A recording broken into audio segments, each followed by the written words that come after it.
Si vous pensez refaire une fourche inversée et que vous l'avez jamais fait avant, je vous garantis qu'après avoir regardé cette vidéo, vous allez être à l'aise. Vous allez me voir changer l'huile, changer les joints spi, changer les caches poussières. J'essaie vraiment de garder la vidéo courte, en réalité ça m'a pris des heures, donc il y a beaucoup d'informations. Si vous avez des questions, mettez-les dans les commentaires en bas, je m'assurerai de répondre. En attendant, je vous vois rasé de près et sans casquette dans 3, 2, 1... Ma Yamaha Virago a besoin d'un meilleur train à vent pour être un vrai café rasseur. Je me suis trouvé une fourche inversée d'occasion qui vient d'une sportive. Aujourd'hui, on va ouvrir et on va continuer sur ce projet.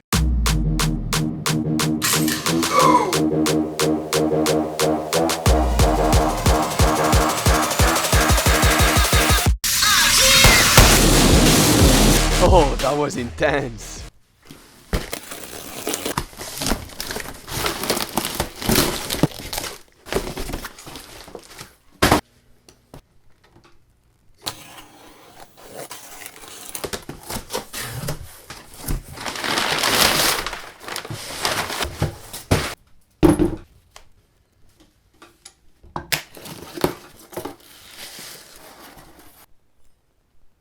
Je regardais les pièces que j'ai reçues et je suis agréablement surpris. Sur le pneu avant, j'ai des bouloches sur les côtés, donc c'est visiblement une roue qui était montée sur une moto de piste. Mais à part ça, elle est en super bon état, j'ai pas de grosses rayures dessus. Je lui ferai certainement une peinture, mais elle a l'air en bon état. La fourche avant, elle a l'air nickel, j'ai inspecté le chrome, il est même pas rouillé, je vais pas avoir besoin de passer beaucoup de temps là-dessus. Elle a l'air en super état et elle est complète, il me manque rien dessus. Très content de ça. Et ensuite, le système de freinage, il est complet. J'ai même les vis pour les étriers. J'ai mes étriers, mes plaquettes sont encore bonnes. J'ai toutes les durites, j'ai même le klaxon à l'avant. Et mon maître cylindre avec levier est bon. Ce qui me manque maintenant pour avoir un train avant complet, c'est les disques pour la roue avant et les bracelets. Et c'est tout. Peut-être qu'après ça, ce que je me prendrais, c'est un garde-boue avant. Soit je m'en fabrique un, soit j'essaie d'en trouver un. Et juste pour précision, le train avant complet vient d'un Yamaha R6 de 2005.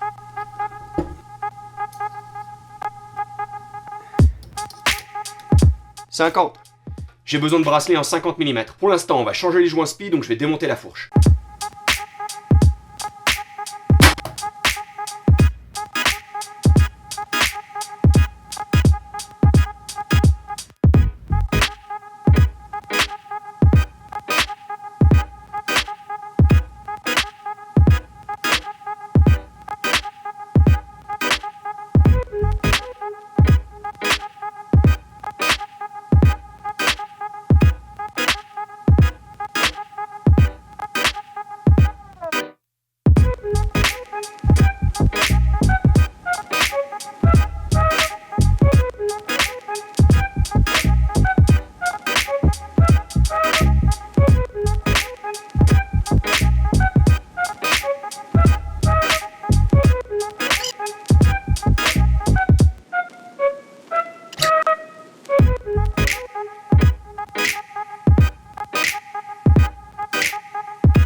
Je peux nettoyer la roue.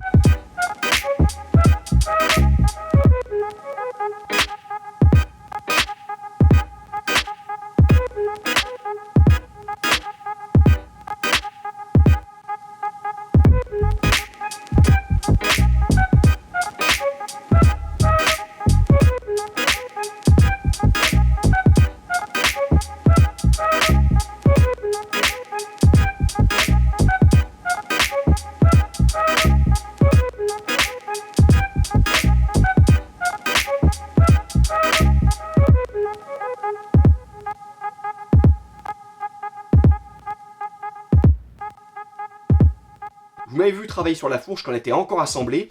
J'ai mis mon avant-bras entre les deux fourreaux et je m'en suis servi de levier pour dévisser l'écrou du haut de fourche ici.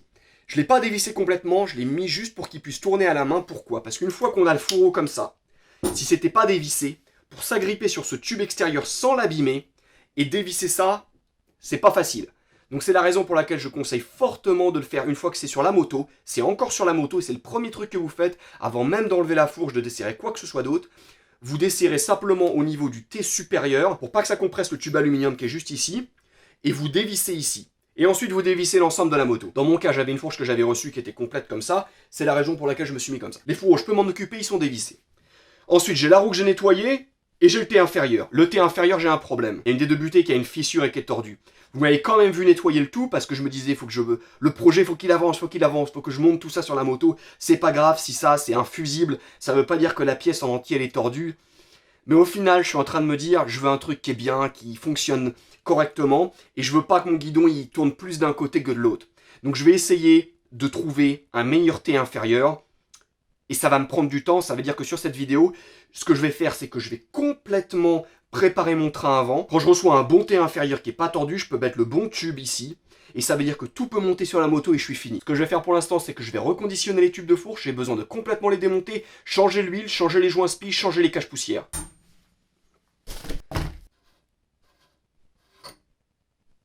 Pour continuer maintenant, on a deux options. La première option, c'est on utilise un outil spécial, on compresse le ressort, on a accès à l'écrou, on dévisse par le haut, tout vient comme ça. La deuxième option, on n'a pas besoin d'outil spécial, il faut quand même une douille à laine super longue pour avoir accès à la vis qui est juste en dessous ici.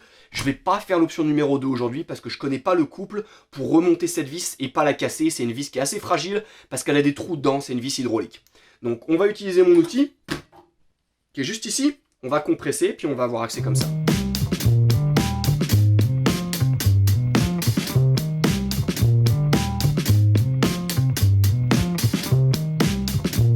Je suis tout seul, j'ai besoin de quelque chose pour compresser le ressort. C'est pour ça que j'ai mis des straps ici. Maintenant, j'ai accès à l'écrou qui est juste là, c'est du 14 mm. Maintenant, je vais pouvoir démonter ça.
côté de fait, c'est au tour du deuxième maintenant. Et voilà, c'est fini sur les fourreaux, vous m'avez vu changer l'huile, changer les joints spi, changer les caches poussières, j'en ai profité pour faire le niveau de l'huile dans la fourche, de remettre le réglage d'origine ici, tout ça ça a été fait en accord avec le manuel d'atelier. Maintenant ce que je pourrais faire c'est que je pourrais mettre le T inférieur sur les fourreaux, mais je vais pas le faire, pourquoi? Parce que à chaque fois qu'on met un T inférieur, il y a toujours une possibilité de rayer le fourreau et j'ai pas envie de ça, je vais simplement attendre d'avoir le bon T inférieur, je lui mettrai le bon tube de direction dessus, et à partir de ce moment-là je peux tout remonter sur la moto et enfin avoir un avant qui me plaît. Dans cette vidéo, vous vous rendez certainement compte que c'est très improvisé la façon dont je travaille ici, parce que c'est pas un atelier. Je suis dans l'entrepôt où je stocke mes vêtements pour ma ligne de vêtements de fitness. Cette table-là, c'est une table à manger, et moi je m'en sers de table d'emballage, et maintenant je m'en sers d'établi. Mais ça va pas, ça fonctionne pas. C'est une table qui a l'air cool, elle a été faite par un artisan, c'est avec des vieilles poutres, c'est pas vraiment droit, il y a des trous entre les poutres, ça fait qu'il y a des choses qui tombent, alors quand il y a de l'huile, je n'en parle pas, ça tombe sur les pieds, c'est pas fait pour. Ce que je vais faire, c'est que j'ai besoin de me fabriquer un établi, et c'est ce que je vais faire sur la prochaine vidéo. Je vais filmer simplement quand je me fabrique mon établi, je vais réorganiser ici, ça me permettra d'être plus efficace, de bien travailler, et simplement de faire un travail bien professionnel. Si vous aimez la vidéo, aimez la vidéo. Si vous avez des questions ou des commentaires, n'hésitez pas, mettez-les en bas de la vidéo, je m'assurerai de répondre à tout le monde. Vous voulez voir plus de vidéos sur la construction de mon café rasseur? Abonnez-vous à la chaîne, activez vos notifications, de cette façon vous savez quand je publie une nouvelle vidéo. Je vous vois sur la prochaine, et en attendant, continuez à bricoler.